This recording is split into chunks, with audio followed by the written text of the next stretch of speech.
সালমা রাদিয়াল্লাহু তাআলা আনহা থেকে বর্ণিত, তিনি বললেন মাইমুনা সহ আমি নবীজির দরবারে উপস্থিত ছিলাম। কোথায়? আমার দিকে তাকান। নবীজির দরবারে যখন আমি উপস্থিত হলাম, উপস্থিত হওয়ার পরে দেখলাম উম্মে মাকতুমের পুত্র আব্দুল্লাহ আসতেছে। এবার আমার নবী ডেকে ডেকে বললেন তোমরা এখান থেকে আত্মগোপন করো। এবার আমরা বললাম ইয়া রাসূলুল্লাহ আব্দুল্লাহ তো অন্ধ।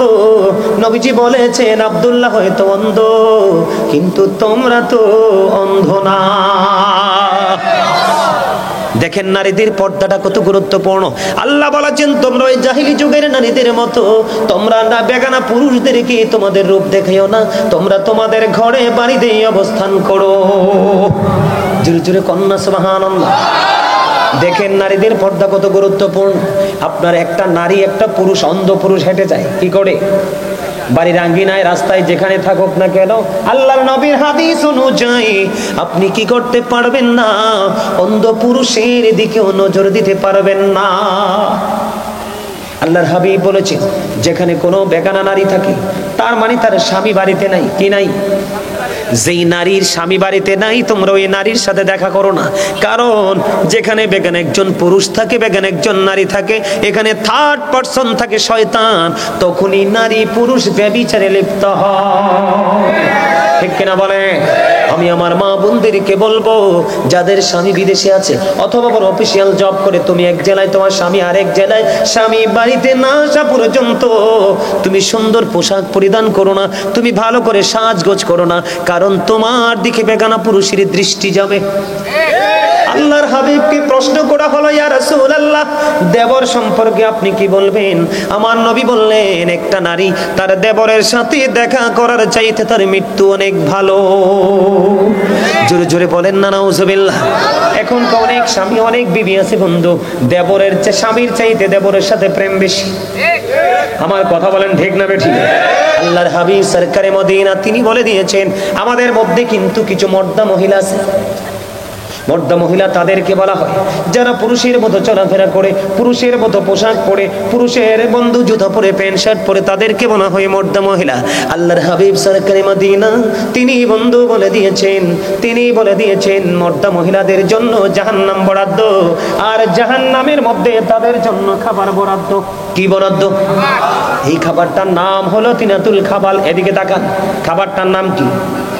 তিনাতুল খাবাল। ইয়া রাসূলুল্লাহ ইয়া হাবিবাল্লাহ, নবী গো, ও প্রাণের নবী, এই তিনাতুল খাবালটা কি গো নবী? আমার নবী বললেন এই তিনাতুল খাবালটা হলো আরেকটা জাহান্নামের নিংড়ানো রক্ত পুজ অথবা ঘাম। আওয়াজ তুলে বলেন না নাউজুবিল্লাহ। আমার কথা কি বুঝছেন? তার মানে দায়ুস যে মহিলাগুলো হয়েছে তারা পর্দার বাইরে চলে গেছে, স্বামীর কথা অমান্য করেছে, কোরআন হাদিসের কথাকে অমান্য করে তারা দেদারসে চলছে। এখন অনেক মহিলা আছে না জিন্স প্যান্ট পরে। দেখেন আমি আপনাদেরকে হাসার জন্য বলছি না, আমি কিন্তু আমার পুরো পরিবারের চাহিদা মিটাই, আমার পরিবারের পুরো শপিং কিন্তু আমি করি। কোনো মহিলা কিন্তু ঘর থেকে বের হয় না। আমার দিকে তাকান, আমি আপনাদেরকে বলি, দেখেন মার্কেটে গেলে দেখবেন আমরা পুরুষ যারা তাদের একটা শার্ট, একটা প্যান্ট, একটা লুঙ্গি, একটা গেঞ্জি, একটা পাঞ্জাবি ছাড়ার কিচ্ছু নাই। পুরো মার্কেট জুড়ে নারীদের যে 3 piece, 2 piece, 1 piece, Jamdani sari, কাতান শাড়ি, কত ধরনের বেনারসি শাড়ি, দেখেন কত নির্লজ্জ, কত বেহায়া, কত অসভ্য। পুরুষের ছোট্ট ছোট্ট 4টা-5টা পোশাক, এত সুন্দর সুন্দর ডিজাইনেবল পোশাক থাকার পরেও তারা পুরুষের 2-4টা পোশাকের দিকে নজর দিয়েছে।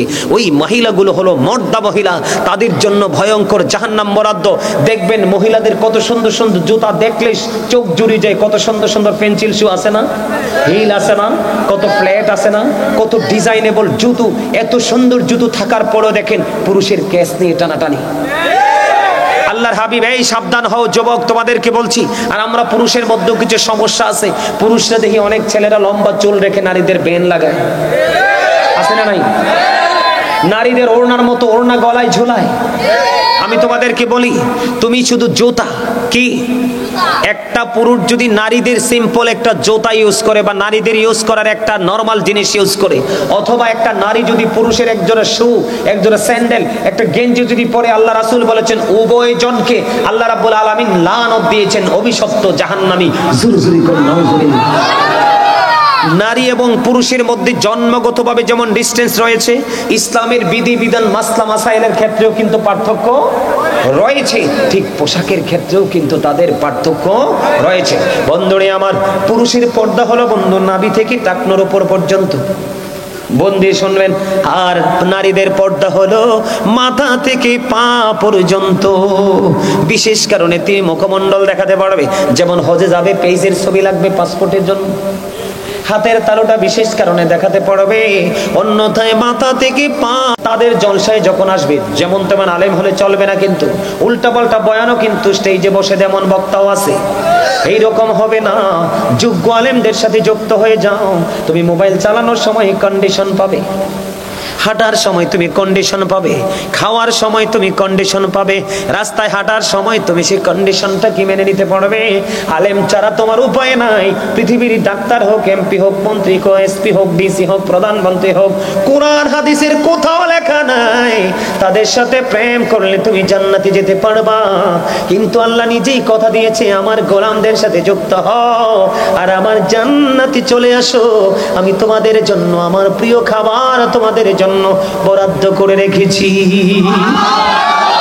কে কে আলোচনা শুনতে ভালো লাগে হাত তোলেন তো, সবাই দুই হাত একটু স্ট্রংলি উঠাতে হবে। আল্লাহু আকবার, ইয়া রাসূলুল্লাহ, ইয়া কাউসালা জমদস্তগীর, ইয়া কাউসালা জমদস্তগীর, জিন্দাবাদ জিন্দাবাদ। Thank you very much, you are great my younger brother, absolutely right. আপনাদেরকে হাত তুলে দিতে কেন বলছি জানেন? একটু ফিলিংস দেওয়ার জন্য। একটু লাড়াটাড়া দিচ্ছেন যে একটু একটু ঝাঁকি চুকি উঠছে, একটু ভালো লাগছে না? মাঝখানে জিকিরের ওয়াজ করছে আর মাঝখানে একটু ছোট্ট করে একটু গজল গাইব। আপনারা গজল পছন্দ করেন? আমি কিন্তু একজন রাইটার, হ্যাঁ আমি কিন্তু একজন রাইটার। আমি নিজে লেখি, নিজে সুর দিই, নিজে গাই। কিন্তু একটা গজল আমার খুবই প্রিয়, যদিও এটা আমার লেখা না, একটু গাইবো, পারলে আপনারা আমার সাথে একটু সুর দিবেন। রাজি আছেন? আপনাদের হৃদয়টা আত্মাটা চাঙ্গা হয়ে যাবে। আমি গাইবো, আপনারা পারলে আমার সাথে পারবেন আশা করি সুর দিতে। পাইলে নিরালাই গো নবী, পাইলে নিরালাই, পাইলে নিরালাই গো নবী, পাইলে নিরালাই। দুই কদমে চুমো খাবো, দুই কদমে চুমো খাবো, চরণে ধুলি মাখবো গাই। পাইলে নিরালাই, পাইলে নিরালাই, পাইলে নিরালাই গো নবী। মারহাবা। তাইলে গজল চলবে তো? আর একটু গভীরে ঢুকি, তারপর আরো গজল শোনাবো। আমার এই সিনা পিঞ্জর ভরা আছে, আলহামদুলিল্লাহ বলেন। বন্ধুরে আমার, তাহলে মনের ঘরের ময়লা দূর করতে হলে জিকির করতে হবে। যার সিনা ময়লা মুক্ত, তার সাথে আল্লাহ এবং আল্লাহর হাবিবের প্রেম বন্ধু যুক্ত, ঠিক না? বন্ধুরে আমার, মানুষের কিন্তু দুইটা রূপ। কয়টা? একটা হলো দেহ, আরেকটা হলো আত্মা। একটাকে বলা হয় বডি, আরেকটাকে বলা হয় সোল, ঠিক কিনা? কথা বুঝবা। বিশেষ করে ইয়াং মেন তোমাদেরকে বলছি, এই কথাগুলো তোমাদের বেশি জানা প্রয়োজন, কারণ তোমরা মোবাইল নামক বস্তুর যুক্ত থেকে ধ্বংস হয়ে যাচ্ছ। তোমরা জানো না যৌবনকালে যারা আমল করে আল্লাহ তাদেরকে কত ভালোবাসে। জিব্রাইল বলেছে, যুবক তোমরা সবাই শোনো গো, বৃষ্টির ফোঁটাগুলো আমি জিব্রাইল গণতে পারি নির্দ্বিধায়, কোনো সমস্যা হয় না, কিন্তু যৌবনকালের আমল গণতে পারি না, কারণ এই আমলটা এত বড় পাওয়ারফুল, এত স্পিরিট। যুবকেরা রে, তোমরা সবাই শোনো, আল্লাহর হাবিব বলেছেন জবান দিয়েও জিকির করা যায়, রূহ দিয়েও জিকির করা যায়, মানে কল থেকেও জিকির করা যায়, জবান থেকেও করা যায়। তবে কলব এবং জবান দুটো মিলে যে জিকির করা হয়, ওই জিকিরটাই হলো সবচেয়ে উত্তম জিকির। জোরে জোরে বলেন না সুবহানাল্লাহ। আল্লাহর হাবিব সরকারে মদিনা তিনি বলেছেন, তোমরা যখন জিকির করো এমন ভাবে জিকির করো মানুষে দেখলে যেন তোমাদেরকে পাগল বলে। বন্ধু, জিকির বড় নিয়ামত। হাদিস শরীফের মধ্যে যে বন্ধু, আল্লাহর হাবিব বলেছেন, কেউ যদি জিকির করতে করতে আল্লাহর দিকে 1 বিঘা পরিমাণে এগিয়ে যেতে চায়, আল্লাহ রাব্বুল আলামিন তার দিকে 1 গজ পরিমাণে এগিয়ে আসে। বন্ধু, ও মধ্যম বিজয়পুরের যুবক বন্ধুরে, তোমরা জিকির থেকে দূরে চলে গেছো। তোমাদেরকে বোঝানোর জন্য বলছি, না হয়ে বলতাম না। আল্লাহর হাবিব বলেছেন, কেউ যদি জিকির করতে করতে আল্লাহর দিকে 1 হাত পরিমাণ এগিয়ে আসে, আল্লাহ তার দিকে 2 হাত পরিমাণ এগিয়ে আসে। আরে বিজয়পুরের যুবক, এখন যদি তোমাদেরকে কেউ প্রশ্ন করে রে যে তুমি বলো তো তোমার আল্লাহ এখন কি করে, তোমরা বলে দিতে পারবা? আমি আজকে তোমাদেরকে শিখিয়ে দিয়ে যাই, তোমরা বলে দিবা এখন আল্লাহ কি করে, সেটা আমি কনফিডেন্সলি বলতে পারবো। বলো বলো গো, আল্লাহ এখন কি করে তুমি বলে দিবা। যদি তুমি জিকিররত অবস্থায় থাকো, তোমাকে যদি কোনো মানুষ প্রশ্ন করে বলে, বন্ধু আব্দুল কুদ্দুস রে, তুই বল না তোর আল্লাহ এখন কি করে, তুমি সরাসরি উত্তর দিয়ে দিবে যে আমি এখন বলতে পারি আমার আল্লাহ আমার জিকির করে। এটা আমার কথা নয় বন্ধু, হাদিস শরীফের মধ্যে এসেছে। আল্লাহর হাবিব সরকারে মদিনা তিনি বলে দিয়েছেন, আমার কোন বান্দা যখন পৃথিবীর বুকে বসে বসে লোকাল কোন প্লেসে বসে বসে জিকির করে, হাবিব আপনি আমার উম্মত, আপনি আমার বান্দাগুলোকে জানিয়ে দেন আমি তাদের চাইতে উত্তম জলসায় আমি আমার বান্দার জিকির করি। আল্লাহর হাবিব বলে দিয়েছেন, হাবিব আপনি জানিয়ে দেন কেউ যখন আমার দিকে জিকির করতে করতে হেঁটে হেঁটে আসে, আমি আল্লাহ তার কাছে দৌড়ে চলে আসি। সুবহানাল্লাহ বলেন না, আর জোরে বলেন না সুবহানাল্লাহ। তার মানে আল্লাহ বলে, বান্দা সারা জীবন খুঁজলেও তুমি আমাকে খুঁজে পাবা না, আমি নিজে যদি তোমাকে ধরা না দেই। আল্লাহ বলেছে, হাবিব আপনি জানিয়ে দেন আমার বান্দা জিকির করতে করতে আমার খোঁজ করতে থাকে, খুঁজেও পাবে না রে, আমি নিজেই দৌড়ে এসে তার কাছে ধরা দিয়ে দেই। আল্লাহর হাবিব বলেছেন, বন্ধু হাদিস শরীফের মধ্যে এসেছে, আল্লাহর বান্দা আল্লাহ সম্পর্কে যেমন ভাবে আল্লাহ ঠিক তার কাছে তেমন। আপনি যদি মনে করেন আমার আল্লাহ আপনার জন্য নেয়ামত, সত্যি আপনি যেদিকে যাবেন দেখবেন নেয়ামত। আপনি যদি মনে করেন কিয়ামত, আপনার কোথাও গেলে আপনি নিয়ামত খুঁজে পাবেন না। এই জন্য বলেছি বন্ধু, জিকিরের মানেটা কি? জিকির হলো বন্ধু আরবি শব্দ, বাংলাতে বলা হয় স্মরণ করা, ইংলিশ এটাকে বলা হয় রিমেম্বার। আপনি সুবহানাল্লাহ বলছেন আল্লাহর জিকির, আলহামদুলিল্লাহ বলছেন আল্লাহর জিকির, আল্লাহু আকবার বলছেন আল্লাহর জিকির, লা ইলাহা ইল্লাল্লাহ বলছেন আল্লাহর জিকির। কাউকে সৎ কাজের জন্য ডাকছেন আল্লাহর জিকির, কাউকে অসৎ কাজের জন্য বারণ করছেন আল্লাহর জিকির। যেমনটি বন্ধু এক্সাম্পল যদি দেই, আজকের এই জলসাটাও আল্লাহর জিকিরের জলসা, ঠিক না ঠিক? বন্ধুরে আমার বলে, হুজুর প্রতিদিন জিকির করতে চাই। প্রতিদিন জিকির করতে হলে আপনি নামাজে দাঁড়িয়ে যাবেন, কেননা নামাজ হলো আল্লাহর জিকিরের জলসা। যে আমলটা একই জায়গায় দাঁড়িয়ে এবং বসে সম্পূর্ণ করা হয় বন্ধু, এটাকে বলা হয় আল্লাহর জিকিরের জলসা। আর যে আমলটা বিভিন্ন জায়গা পরিদর্শন করে সম্পূর্ণ করা হয়, এটাকে বলা হয় মাওলার জিকিরের জলস। যেমন নামাজ হলো আল্লাহর জিকিরের জলসা, আর হজ হলো আল্লাহর জিকিরের জুলুস। সুবহানাল্লাহ বলতে বলতে ক্লান্ত হয়ে গেছে, ক্লান্ত হয়ে গেছে, তাহলে তা আসতে কেন সুবহানাল্লাহ? আমার নবী না বলছে সুবহানাল্লাহ জান্নাতের ফল জান্নাতীদের জন্য। আপনারা তো জান্নাতের বাগানের মেহমান, এইখানে চাইলেও কিন্তু আসতে না পারবে মালিক যদি না চায়। আপনাদেরকে কবুল করেছে এই জন্য এসেছেন, যাদেরকে কবুল করেনি তার আসতেই।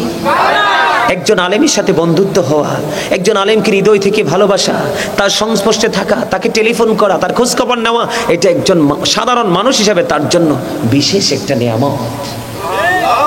আর জোরে সুবহানাল্লাহ। বন্ধুরে আমার, আমি আজকে আপনাদের সামনে গুরুত্বপূর্ণ 2টা বিষয় নিয়ে আলোচনা করব, চিন্তা করে এসেছি। একটা হলো মদ সেবনের নেশাগ্রস্ত হওয়ার যে অপকারিতা, যারা নেশা করে মদ পান করে যারা নেশাগ্রস্ত হয়, নেশাগ্রস্ত ব্যক্তিরা আল্লাহর কাছে কতটা অপছন্দের, সেই বিষয়ে একটু আলোচনা করব। শুনতে রাজি আছেন? আরেকটা বিষয় হলো নারী এবং পুরুষ, যুবক এবং যুবতী উভয় বন্ধু পর্দা হারিয়ে ফেলেছে। একটু পর্দা নিয়ে ওয়াজ করবো, রাজি আছেন নি শুনতে? ছোট্ট ছোট্ট টপিক আকারে, যেমন দুরুদ নিয়ে ছোট্ট টপিক, জিকির নিয়ে ছোট্ট টপিক, আনুষঙ্গিক আরো কথা তো আছেই, কিন্তু মূল আজকে আলোচনা করেছি 2টা বিষয় নিয়ে আলোচনা করব, সিদ্ধান্ত করেছি। এর মধ্যে সর্বপ্রথম আলোচনা করব পর্দা নিয়ে, কারণ পর্দা নারী এবং পুরুষ উভয়ের জন্য ফরজ। ইচ্ছে করে ফরজ ছেড়ে দিলে সে কি নেককার না? বদকার, জান্নাতি না জাহান্নামী? যদি অস্বীকার করে কাফের। ঠিক না ঠিক? বন্ধু, আল্লাহ বলেছেন দুই ধরনের পর্দা। আমার দিকে তাকান। পুরুষের সম্পর্কে আল্লাহ এক ধরনের ওয়াজ করেছেন, নারী সম্পর্কে পর্দার এক ধরনের ওয়াজ করেছেন। আল্লাহ বলেছেন ইয়া বানি আদামা কদ আনজালনা আলাইকুম লিবাসান ইউয়ারি সাওআতিকুম ওয়া রিশান ওয়া লিবাসুত তাকওয়া যালিকা খায়র। জোরে জোরে আল্লাহু আকবার। এটা হলো পুরুষের পর্দার ওয়াজ। আর নারীদের পর্দার ওয়াজ করেছেন আল্লাহ। কি বলবো? ওয়াকরনা ফি বুয়ুতিকুন্না ওয়ালা তাবাররাজনা তাবাররুজাল জাহিলিয়াতিল উলা। এখনকারটা হলো বন্ধু নারীর পর্দার ওয়াজ। একটু আগে যেটা বললাম সেটা হলো পুরুষের পর্দার ওয়াজ। সারা জীবন বন্ধু যুবক তোমরা শুধু নারীদের পর্দার ওয়াজ শুনেছো। আজকে তোমাদেরকে শোনাবো শুধুমাত্র একটা কারণে, তোমরা আমার প্রিয় রে, তোমরা আমার খুব স্নেহের। কারণ এখানে যারা আছো ম্যাক্সিমামই তোমরা আমার স্টুডেন্টদের তুল্য। যেমন এটা আমার ছাত্র, আবার আমার ছোট ভাই, সে সিসিএন ইউনিভার্সিটিতে পড়ে। আজকে বলছে ভাইয়ের সাথে ওয়াজে যাবো, আসতে সময় পায় না। আজকে বলছি তুই চল, আমার সাথে চলে আসছে। এই জন্য বলছি আপনাদেরকে বন্ধু আমার দিকে তাকান। আমি কি বলতে চাই যুবক, এটা তোমাদের জন্য গুরুত্বপূর্ণ একটা মেসেজ। এই জন্য আমি আজকে ওয়াজের শিরোনাম করেছি কি ইয়া আইয়ুহাল্লাযীনা আমানু কু আনফুসাকুম ওয়া আহলিকুম নার। আল্লাহ বলেছেন O believer save yourself and your families from the fire. Allah বলেছে ঈমানদারগণ তুমি জাহান্নাম থেকে বাঁচো এবং তোমার পরিবারকেও জাহান্নাম থেকে বাঁচাও। আল্লাহ বলেছে মুমিনদেরকে তোমরা জাহান্নাম থেকে বাঁচো এবং তোমাদের পরিবারকেও জাহান্নাম থেকে বাঁচাও। বাঁচবো এবং বাঁচাবো, বাঁচবো এবং বাঁচাবো, এটা করে আমাদেরকে জানতে হবে সঠিকটা। ঠিক না বেঠি? বন্ধুরি আমার, আমি আগে পুরুষের পর্দা নিয়ে ওয়াজ করতে চাই। রাজি আছেন? আল্লাহ বলেছেন বান্দা আদম সন্তানের জন্য 3 শ্রেণীর পোশাক দিয়েছেন। কয় শ্রেণীর? একটা হলো লজ্জাস্থান ঢাকার পোশাক, আরেকটা হলো সাজের পোশাক, আরেকটা হলো তাকওয়ার পোশাক। আল্লাহ বলেছেন লিবাসুত তাকওয়া যালিকা খায়র। আল্লাহর কাছে সবচেয়ে উত্তম পোশাক হলো বন্ধু তাকওয়ার পোশাক।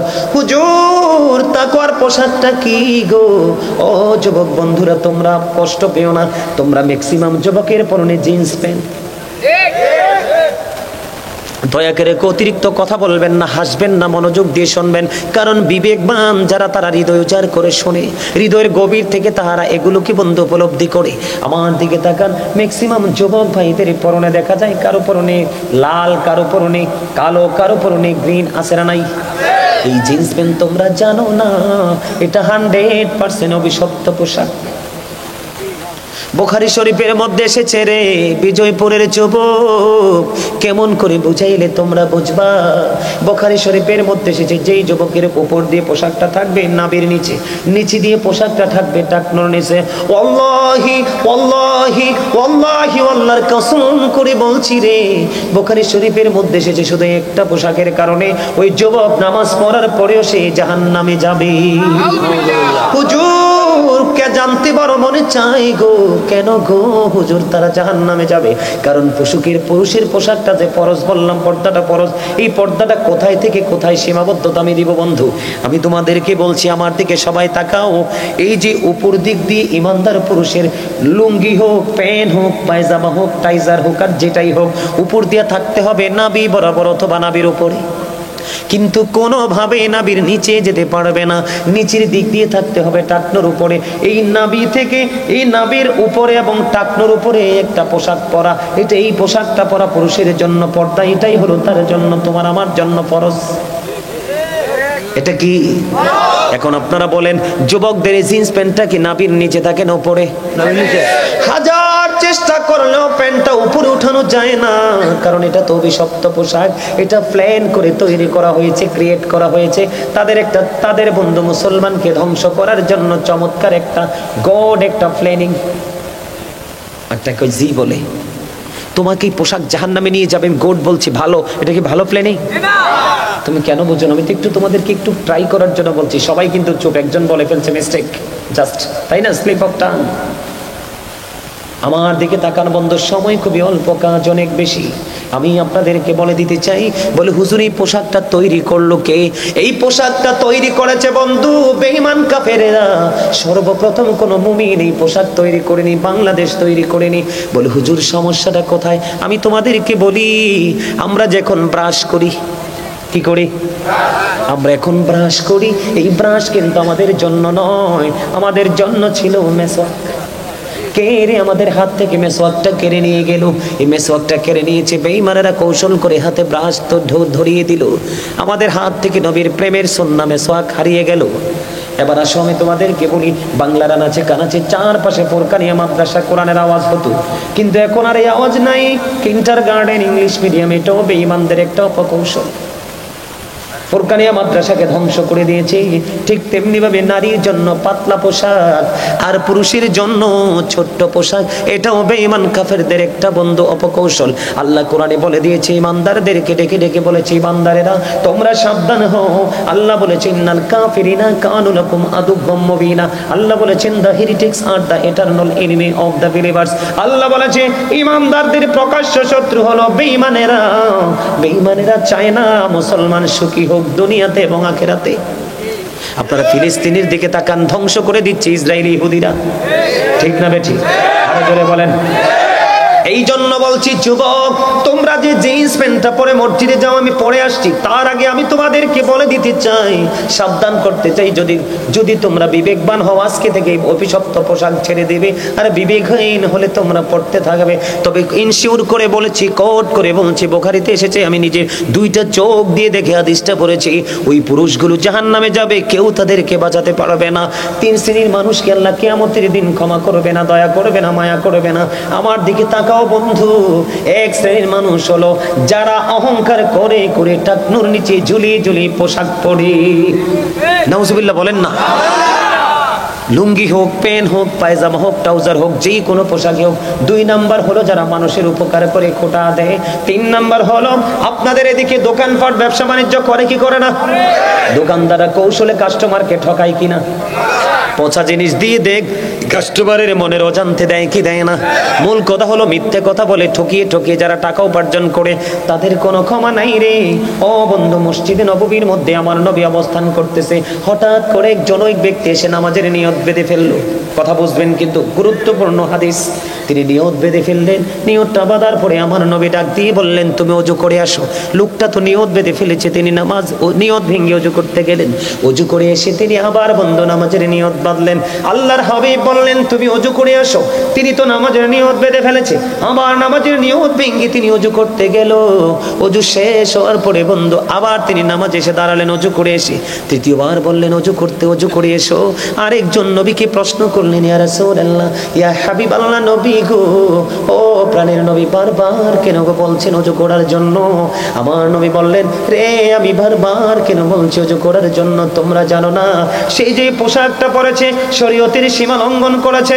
আল্লাহ রাব্বুল আলামিন পবিত্র কালামে হাকিমে বলে দিয়েছেন, উপর দিয়ে নাভির উপরে থাকতে হবে বা নাভি বরাবর থাকতে হবে, নিচের দিক দিয়ে এটা টাকনোর উপরে থাকতে হবে। রে যুবকের দল, সে তো টাকনোর নিচে বারবার পোশাক পরে দিয়ে নামাজের নিয়ত বাঁধছে, কিয়ামত পর্যন্ত নামাজ পড়তে পারবে রে, তার নামাজ আল্লাহর দরবারে কবুল হবে না। জোরে জোরে বলুন না নাউজুবিল্লাহ। বিশেষ করে কালকে জুমার দিন আমি তোমাদেরকে বলে যাব, কালকে কেউ এই জিন্স প্যান্ট পরে তোমরা কেউ নামাজে যাও না। তার কারণ হলো তোমরা মনে মনে ভাববে হুজুর নিচে দিয়ে টাকনুর উপরে বটে দিব গো। আমার প্রশ্ন হলো, নিচটা তুমি বটে না হয়ে উপরে উঠাইয়া দেবা, কিন্তু কোমরটাকে উঠাইবার কোনো ক্ষমতা নাই, কারণ এটা জন্মই হয়েছে ছোট্ট হয়ে, ঠিক কিনা বলে? বলে হুজুর ঢাকা থাকবে, ঢাকা থাকলেও তোমাকে মনে করতে হবে আল্লাহ বলেছে বরাবর বা উপরে রাখো। তোমার ইখতিয়ার নাই এটাকে নিচে রাখার। নিচে রাখা মানেই হলো আল্লাহর অর্ডারকে তুমি উপেক্ষা করা, ঠিক কিনা বলেন? আমার কথা কি আপনাদের বুঝে আসে? আবার হযরতে আবু বকর সিদ্দিক রাদিয়াল্লাহু তাআলা আনহু প্রশ্ন করলেন, ইয়া রাসূলুল্লাহ, নবী গো, প্রাণের নবী, জানতে বড় মনে চায় গো, আমি সব সময় আমার পোশাকটা টাকনুর উপর রেখে পড়ি গো নবী, মনের অজান্তে টাকনুর নিচে চলে আসে। ইয়া রাসূলুল্লাহ, আমি কি সাজার অন্তর্ভুক্ত হব? আমার নবী বললেন, না না, যারা ইচ্ছে করে জেনে বুঝে টাকনুর নিচে পড়ে তারা সাজার অন্তর্ভুক্ত, কিন্তু যাদের পোশাকটা টাকনুর নিচে চলে যায়, মনে যখন হয় আবার তারা উপরে উঠায়, তাদের জন্য কোনো সাজা নাই। আমি তোমাদেরকে বলি যুবক, তোমরা যে টি শার্ট পরে যাও, একটা কোল গলার হলা গেঞ্জি পরে যাও, তোমরা জানো না তোমরা যখন রুকুতে যাও, তোমরা রুকুতে যাওয়ার পরে রুকুতে যখন যাবে 100% বলছি রে, পিছনের কাতার থেকে নিশ্চিত তোমার লজ্জাস্থান মানুষ দেখতে পায়। কথা বলেন না কেন? আমার কথা কি আপনাদের বুঝে আসে? এটা আমার কথা না, কোরআন হাদিস থেকে সংগ্রহ করা বন্ধু। যার লজ্জা নাই তার ঈমান নাই, যার ঈমান নাই তার আমল করে কোনো লাভ নেই। কথা বলেন না কেন? কখনো কোনো মুমিন তার এই গোপন অঙ্গ অন্যকে দেখাইতে পারে না। এখন দেখাইলে সমস্যাটা কি? তোমার গোপন জায়গা ঢেকে রাখার জন্য আল্লাহ পোশাক দিয়েছে। কারণ আল্লাহ রাব্বুল আলামিন বলে দিয়েছেন, বলবো লাকাদ খালাকনাল ইনসানা ফি আহসানি তাকওয়িম। আল্লাহ মানুষকে সুন্দর করে বানিয়েছে, এই সুন্দর মানুষকে আরো সুন্দর রাখার জন্য পোশাক দিয়েছে, তুমি লজ্জাস্থান দেখানোর জন্য না। এরে মধ্যম বিজয়পুরের যুবক, হৃদয় খুলে শোনো বন্ধু, ও বন্ধু, কথাগুলো উড়িয়ে দিও না। অত্যন্ত ভয়ঙ্কর এই পোশাকটারে। তুমি যখন নামাজে গেলা, রুকু গেলা, পিছনের কাতার থেকে আরেকজন তোমার লজ্জাস্থানটা দেখতে পাইলো, আর ওই ব্যক্তির ক্ষতি হলো কি? ওই ব্যক্তির ক্ষতি হলো তার চোখের জিনা হয়েছে। কারণ জিনা না আইনুন নাজরু, চোখের জিনা হলো, চোখের পাপ হলো নোংরা জিনিস দেখা। এখন তুমি নও, তুমি তোমার গোপন লজ্জাস্থান দেখিয়ে রেখেছো। চোখের কাজ কি দেখা নাকি বন্ধ করে রাখা? তুমিও পাপী, তুমিও জাহান্নামী, আরেকজনকেও তুমি জাহান্নামী বানিয়েছো। এই জন্য বলছি, আগামী কালকে জুমার দিন বিজয়পুরের যুবক, তোমরা জিন্স প্যান্ট অভিশপ্ত পোশাক ছেড়ে দিও। আগামী কালকে থেকে বলো, হুজুর আমরা তো অফিসিয়াল জব করি, সমস্যা নাই, দর্জি দোকানে যাবে, তোমরা দর্জি দোকানে গিয়ে মাজা বরাবর মাপ দিয়ে প্যান্ট বানাবা, শু পরবা, টাকনোর উপরে প্যান্টটা থাকবে। দেখবে তুমি এইভাবে একটা প্যান্ট পরে তুমি ছবি তুলে তোমার আপনজনকে দেখাবা, অথবা এইভাবে প্যান্টটা পরে তোমার ঘরের সদস্যকে দেখাবা, জিন্স প্যান্টটা পরে ঘরের সদস্যকে দেখাবা। তাদেরকে বলবে, তোমরা বিচার করো আমার ওই পোশাকটা সুন্দর নাকি জিন্স প্যান্টটা সুন্দর। আমি 100% কনফিডেন্সলি বলছি, তোমার ফ্যামিলির মানুষ বলবে যে এই পোশাকটা নাভি বরাবর এবং টাকনোর উপরে, এটাই সবচেয়ে বেস্ট। কারণ এই পোশাকটা হলো শরীয়ত সম্মত, আল্লাহর দেখানো পোশাক। বন্ধুরে, আবার সময় খুবই অল্প, আমি আবার নারীর পোশাকের দিকে যাবেন তো। আল্লাহ রাব্বুল আলামিন বলেছেন, করনা ফি বুয়ুতিকুন্না ওয়ালা তাবাররাজনা তাবাররুজাল জাহিলিয়াতিল উলা। আল্লাহু আকবার, জোরে বলেন আল্লাহু আকবার। আপনারা কি ক্লান্ত হয়ে গেছেন? ওয়াজ কি ছেড়ে দিব? ছোট্ট করে মূল জায়গাগুলো একটা তুলে ধরবো, শুধু জাস্ট মূল জায়গাগুলো একটু আমাকে সময় দেন। কারণ জীবনটা কখন যে কার ধ্বংস হয়ে যাবে আমি আপনি কেউ জানি না। জীবনে মৃত্যুবরণ করার আগে আমার দিকে তাকান, মৃত্যুর 1 সেকেন্ড আগেও যদি আপনি একটা তথ্য জেনে আমল করে যান, কেঁদে কেঁদে আল্লাহকে যদি বলেন, আল্লাহ গো, জীবনে তো শুনিনি, শুধু মৃত্যুর কিছুক্ষণ আগে বা একদিন আগে গাজী সুলাইমান থেকে বক্তব্যটা শুনে তো আমল ধরেছি। আল্লাহ, অতীতের কর্মের জন্য আমি অনুতপ্ত, অনুশোচনা করছি।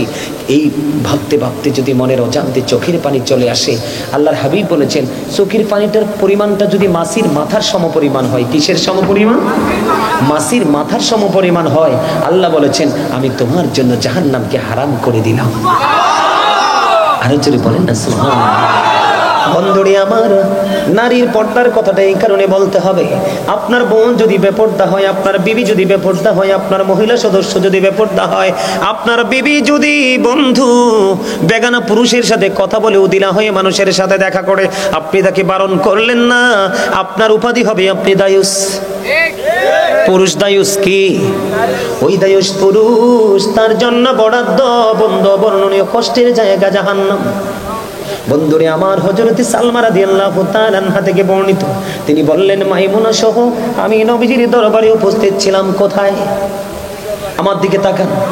নবীজির দরবারে যখন আমি উপস্থিত হলাম, উপস্থিত হওয়ার পরে দেখলাম উম্মে মাকতুমের পুত্র আব্দুল্লাহ আসতেছে। এবার আমার নবী ডেকে ডেকে বললেন, তোমরা এখান থেকে আত্মগোপন করো। এবার আমরা বললাম, ইয়া রাসূলুল্লাহ, আব্দুল্লাহ তো অন্ধ। নবীজি বলেছেন, আব্দুল্লাহ হয়তো অন্ধ, কিন্তু তোমরা তো অন্ধ না। দেখেন নারীদের পর্দাটা কত গুরুত্বপূর্ণ। আল্লাহ বলেছেন, তোমরা ওই জাহিলি যুগের নারীদের মতো তোমরা না বেগানা পুরুষদেরকে তোমাদের রূপ দেখাইও না, তোমরা তোমাদের ঘরে বাড়িতে অবস্থান করো। জোরে জোরে কন্যা সুবহানাল্লাহ। দেখেন নারীদের পর্দা কত গুরুত্বপূর্ণ। আপনার একটা নারী, একটা পুরুষ, অন্ধ পুরুষ হেঁটে যায় কি করে? বাড়ির আঙ্গিনায়, রাস্তায়, যেখানে থাকুক না কেন, আল্লাহর নবীর হাদিস অনুযায়ী আপনি কি করতে পারবেন না? অন্ধ পুরুষের দিকেও নজর দিতে পারবেন না। আল্লাহর হাবিব বলেছেন, যেখানে কোনো বেগানা নারী থাকে তার মানে তার স্বামী বাড়িতে নাই। কি নাই? যেই নারীর স্বামী বাড়িতে নাই তোমরা ওই নারীর সাথে দেখা করো না। কারণ যেখানে বেগান একজন পুরুষ থাকে, বেগান একজন নারী থাকে, এখানে থার্ড পারসন থাকে শয়তান, তখনই নারী পুরুষ ব্যভিচারে লিপ্ত হয়। ঠিক কিনা বলে?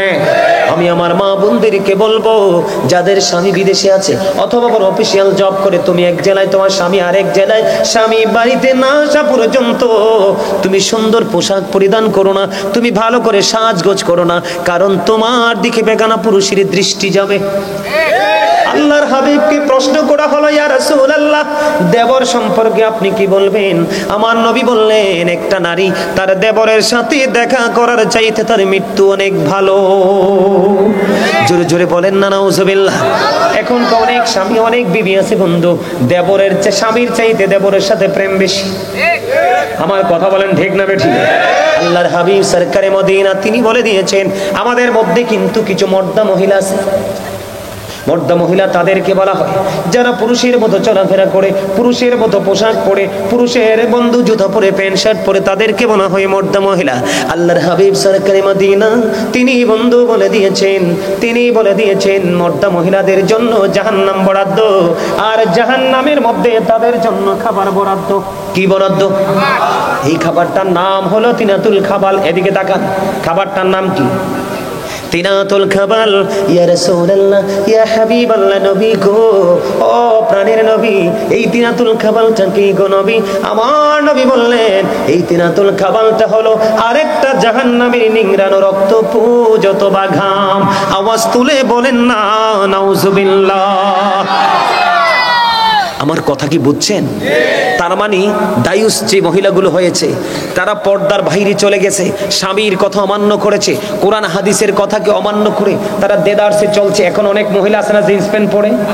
দেখেন, আমি আপনাদেরকে হাসার জন্য বলছি না, আমি কিন্তু আমার পুরো পরিবারের চাহিদা মিটাই, আমার পরিবারের পুরো শপিং কিন্তু আমি করি। কোনো মহিলা কিন্তু ঘর থেকে বের হয় না। আমার দিকে তাকান, আমি আপনাদেরকে বলি, দেখেন মার্কেটে গেলে দেখবেন আমরা পুরুষ যারা, তাদের একটা শার্ট, একটা প্যান্ট, একটা লুঙ্গি, একটা গেঞ্জি, একটা পাঞ্জাবি ছাড়ার কিচ্ছু নাই। পুরো মার্কেট জুড়ে নারীদের যে 3 piece, 2 piece, 1 piece, Jamdani sari, কাতান শাড়ি, কত ধরনের বেনারসি শাড়ি, দেখেন কত নির্লজ্জ, কত বেহায়া, কত অসভ্য। পুরুষের ছোট্ট ছোট্ট 4টা-5টা পোশাক, এত সুন্দর সুন্দর ডিজাইনেবল পোশাক থাকার পরেও তারা পুরুষের 2-4টা পোশাকের দিকে নজর দিয়েছে। ওই মহিলাগুলো হলো মর্দা মহিলা, তাদের জন্য ভয়ঙ্কর জাহান্নাম বরাদ্দ। দেখবেন মহিলাদের কত সুন্দর সুন্দর জুতা, দেখলে চোখ জুড়িয়ে যায়। কত সুন্দর সুন্দর পেন্সিল শু আছে না, হিল আছে না, কত ফ্ল্যাট আছে না, কত ডিজাইনেবল জুতো। এত সুন্দর জুতো থাকার পরেও দেখেন পুরুষের কেস নিয়ে টানাটানি। আল্লাহর হাবিব, এই সাবধান হও যুবক, তোমাদেরকে বলছি। আর আমরা পুরুষের মধ্যেও কিছু সমস্যা আছে। পুরুষরা দেখি অনেক ছেলেরা লম্বা চুল রেখে নারীদের বেন লাগায়, আছে না নাই? নারীদের ওড়নার মতো ওড়না গলায় ঝুলায়। আমি তোমাদেরকে বলি, তুমি শুধু জুতা কি, একটা পুরুষ যদি নারীদের সিম্পল একটা জুতা ইউজ করে বা নারীদের ইউজ করার একটা নরমাল জিনিস ইউজ করে, অথবা একটা নারী যদি পুরুষের একজোড়া শু, একজোড়া স্যান্ডেল, একটা গেঞ্জি যদি পরে, আল্লাহ রাসূল বলেছেন উভয় জনকে আল্লাহ রাব্বুল আলামিন লানত দিয়েছেন, অভিশপ্ত জাহান্নামী। জোরে জোরে করে নাউজুবিল্লাহ। নারী এবং পুরুষের মধ্যে জন্মগতভাবে যেমন ডিস্টেন্স রয়েছে, ইসলামের বিধি বিধান মাসলা মাসাইলের ক্ষেত্রেও কিন্তু পার্থক্য রয়েছে, ঠিক পোশাকের ক্ষেত্রেও কিন্তু তাদের পার্থক্য রয়েছে। বন্ধুরে আমার, পুরুষের পর্দা হলো বন্ধু নাভি থেকে টাকনোর উপর পর্যন্ত, বন্দি শুনবেন। আর নারীদের পর্দা হলো মাথা থেকে পা পর্যন্ত। বিশেষ কারণে তিনি মুখমণ্ডল দেখাতে পারবে, যেমন হজে যাবে পেজের ছবি লাগবে পাসপোর্টের জন্য, হাতের তালুটা বিশেষ কারণে দেখাতে পারবে, অন্যথায় মাথা থেকে পা। আমি আমার মধ্য বিজয়পুরের মা বোনদেরকে বলবো, গোটা পৃথিবীর আমার মা বোনদেরকে বলবো, আপনাদেরকে অসম্মান করে বলছি না, কোরআন হাদিস এবং বাস্তবতার দিকে তাকিয়ে আমি বলছি। আল্লাহর হাবিব সরকারে মদিনা তিনি বলেছেন, নারীরা হলো গোপনীয় জীব। কি জীব? নারীরা হলো গোপনীয় জীব। তারা যখন ঘর থেকে বের হয়ে আসে বন্ধু ওপেন হয়ে, তখন শয়তান তাদেরকে দেখা মাত্রই উকি ঝুঁকি দিতে থাকে, আর অন্য পুরুষদেরকে গায়েল করার জন্য শয়তান নারীকে রশি হিসাবে ব্যবহার করে। আওয়াজ দিয়ে বলুন না নাউজুবিল্লাহ। বন্ধুরে আমার, নারীরা দেখবেন পেন্সিল শু পরে, পায়ে বন্ধু ঠোঁটের মধ্যে লিপস্টিক দিয়ে, পায়ে আলতা দিয়ে, চুলগুলোকে আওলা ঝাওলা করে দেখবেন তারা শপিং মলে চলে যায় বন্ধু। শপিং মলে চলে যাওয়ার পরে তারা অন্য পুরুষের আকর্ষণের আওতায় আসে কিনা বন্ধু? মানুষ বলে নারীকে ধর্ষণ করেছে, কলেজ ক্যাম্পাসে ধর্ষণ করে ফেলে রেখেছে, 3 রাস্তার মোড়ে বন্ধু ধর্ষণ করেছে। আপনারা একটা নজির দেখাতে পারবেন না বন্ধু, পর্দা করে চলেছে এমন একটা নারী কোনোদিন বাংলাদেশের ইতিহাসে ধর্ষণ হয়েছে? হয়নি। কারণ তুমি যে ল্যাংটা হয়ে, তুমি উদিনা হয়ে, তোমার বডিকে দেখি তুমি চলাফেরা করছো। কেন বলে হুজুর ল্যাংটা শব্দটা তো খারাপ, এটা ইউজ করলেন কেন? এটা ইউজ করেছি আমি নয়, এটা আমার নবী ইউজ করেছেন। আমার নবী, আপনার নবী বলেছেন, যে নারী পোশাক পরার পরেও তার মাথার চুল দেখা যায়, যে নারী পোশাক পরার পরেও তার বডি দেখা যায়, যে নারী পোশাক পরার পরেও তার অঙ্গ দেখা যায়, তোমরা ওই নারীকে কখনোই পোশাক পরিহিত নারী বলো না। ওই নারী হলো ল্যাংটা, ওই নারী হলো উলঙ্গিনী। কারণ নারীদেরকে পোশাক দেওয়া হয়েছে তার পুরুষ শরীরটাকে ঢেকে রাখার জন্য, এটা তার ফরজ। যেই মহিলাই ফরজটাকে, আল্লাহর হুকুমটাকে মানলো না, হাদিস শরীফের অর্ডারকে মানলো না, তারা এবং আল্লাহর হাবিবের অর্ডারকে অমান্য করলো, তারা কখনোই ইসলাম প্রিয় হতে পারে না। বন্ধুরে আমার দিকে তাকান। আমার নবী হাদিস শরীফের মধ্যে এসেছে, হযরত আবু বকর সিদ্দিক রাদিয়াল্লাহু তাআলা আনহুর কন্যা হযরত আসমা রাদিয়াল্লাহু তাআলা আনহা আমার নবীজির কাছে গেলেন, গিয়ে নবীজিকে সালাম দিলেন। সালাম দেওয়ার পরে আমার নবীজি তার দিকে দৃষ্টি দিলেন। দৃষ্টি দেওয়ার পরে দেখলেন তার মাথায় বন্ধু পাতলা ওড়না। কি ওড়না? পাতলা ওড়না। ওড়নার ফাঁকি দিয়ে তার চুলগুলো দেখা যায়। বন্ধু তিনি কি করলেন? আমার নবীজির পবিত্র চেহারা মোবারক অন্যদিকে ঘোরালেন, ঘুরিয়ে তার দিকে আর তাকায় না। আমার নবী দেখে ডেকে বললেন, আসমা রে, মেয়েরা যখন নাবালিকা থেকে সাবালিকা হয়, একটু বড় হয়, তখন তাদের মোটা কাপড় পরে তার শরীরটা ঢেকে রাখা ফরজ। জোরে জোরে কন্যা সুবহানাল্লাহ। বন্ধু এই আসমা একদিন মা আয়েশা সিদ্দিকা রাদিয়াল্লাহু তাআলা আনহার সাথে যখন দেখা করলেন, তখন তিনি তার দিকে নজর দিলেন। নজর দিয়ে চাইয়া দেখলেন তার ওড়নাটা, তার জামাটা পাতলা। সঙ্গে সঙ্গে মা আয়েশা আসমার মাথা থেকে কাপড়টা নিয়ে তিনি হাতের সঙ্গে সঙ্গে বন্ধু ছিঁড়ে ফেলে দেয়। জোরে জোরে সুবহানাল্লাহ। বন্ধু নারীদেরকে কন্ট্রোল করার জন্য সে দায়িত্ব নিতে হবে আপনাকে। কারণ মেয়েরা জন্মের পরে বাবার ঘরে, উপযুক্ত হওয়ার পরে স্বামীর ঘরে, বাবা না থাকলে ভাইয়ের কাছে, ভাই এবং বাবা। আমাদের বাংলাদেশে একটা বন্ধুর আওয়াজ আছে, প্রত্যেকটা ছেলে যখন উপযুক্ত হয়, শেষ করে দিতাম, আচ্ছা শেষ করে দিব, দাঁড়ান এটা না শেষ হতো না। আর মনে কথা না কমাইলে কি দড়ি কি শেষ করতে পারবো না। এই মুরব্বী মানুষ তো, ঝামেলা আছে, মুরব্বী মানুষ, বিচক্ষণ মানুষ, অবস্থা ভালো না। না ঠিক আছে, আপনি যেটা বলছেন তা আমিও একমত। আসলে গড়িটাও একটু আমার সাথে দুষ্টামি করে স্টেজে উঠলে। আসলে আমি যখন বাইরে থাকি, এটা একবার স্লোলি হাঁটে। এটা আমি যখন কি করি, আমি যখন স্টেজের বাইরে থাকি, এটা একদম স্লোলি হাঁটে, মানে ধীরে ধীরে হাঁটে। স্টেজে উঠলে এটাও যেন আমার সাথে কেমন জানি একটা আচরণ শুরু করে। ও মা না, কথা অনেক হয়েছে, কথাই হয়েছে। আমার দাদা কইতেছে ঘড়ি আপনার সাথে কিছু করে নাই, কথাই হয়েছে। সুবহানাল্লাহ বলেন না, আরে জোরে। আমার দিকে তাকান বন্ধু। প্রত্যেকটা ঘরে ঘরে ছেলে যখন উপযুক্ত হয় বাবা ধার্মিক বউ খুঁজে। পৃথিবীর ইতিহাসে এমন কোন বাবা নাই যে ছেলের জন্য মডার্ন মেয়ে খুঁজে। আমার কথা বুঝবেন আমি কি বলতে চাই। প্রত্যেকটা বাবা তার সন্তানের জন্য মডার্ন বউ খুঁজে না, নামাজি বউ খুঁজে। মডার্ন নামাজি বউ খুঁজে। এখানে সমস্যা হলো আপনি আমি একদিকে সচেতন, আরেক দিকে অসচেতন। আমি আজকে আপনাদেরকে বলে দেই মধ্যম বিজয়পুরের মানুষ, গোটা পৃথিবীর আমার মা বোনদেরকে বলবো গো, যারা মা হয়েছেন বাবা হয়েছেন তাদেরকে আমি বলবো, প্রত্যেকটা ঘরে ঘরে পর্দাশীল মেয়ে তৈরি করেন, তখন নামাজি বউ খুঁজতে হবে না। মেয়েকে পাঠিয়ে দিলেন শপিং মলে, বউ বানিয়ে আনতে চান নামাজি, কেন বুঝেন না? প্রত্যেকটা বাবার ঘর থেকে মেয়ে তো বউ হয়ে আরেকটা বাবার ঘরে যায়।